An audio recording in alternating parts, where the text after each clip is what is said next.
जय जिनेंद्र। आइए जानते हैं भगवान के ऊपर 3 छत्र क्यों लगाते हैं। 3 छत्र भगवान के 3 लोक, अधोलोक, मध्यलोक और देवलोक अर्थात उधर्वलोक के नाथ स्वामी होने का द्योतक है।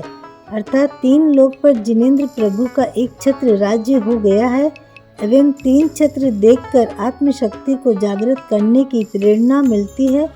हम यदि जिनेंद्र के बताए मार्ग पर चलेंगे तो उनके ही समान त्रिलोकीनाथ बन जाएंगे। इसी उद्देश्य को लेकर भगवान के ऊपर 3 छत्र लगाते हैं। भगवान के पीछे भामंडल क्यों लगाते हैं।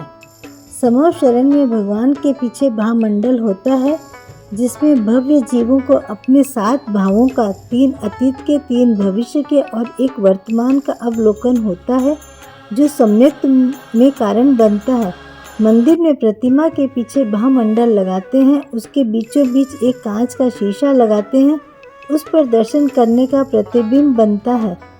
अतः दर्शनार्थी एक दृष्टि शीशे पर बने स्वयं को प्रतिबिंब पर डालता है एवं एक दृष्टि भगवान पर डालता है तो उसे प्रेरणा मिलती है कि मेरा जीवन कितना निकृष्ट है और परमात्मा का जीवन कितना महान है। जब दोनों जीवन की तुलना करते हैं तो महान जीवन के प्रति श्रद्धा बनती है जो सम्यक दर्शन की उत्पत्ति में कारण है। इसी उद्देश्य से भगवान के पीछे भामंडल लगाते हैं। भगवान पर 64 चंवर क्यों ढुराए जाते हैं। भगवान पर ढुरते हुए 64 चंवर का अर्थ है कि 64 रिद्धियां उनके चरणों की दासी बनकर उनकी सेवा में खड़ी है।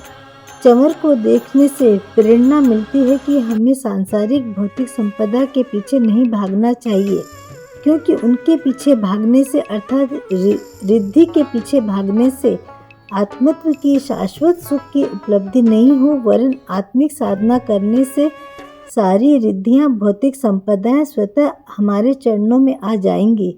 इसी बात के प्रतीक के लिए 64 चंवर ढुराए जाते हैं। यह जिनेंद्र भगवान का प्रातिहार्य भी है।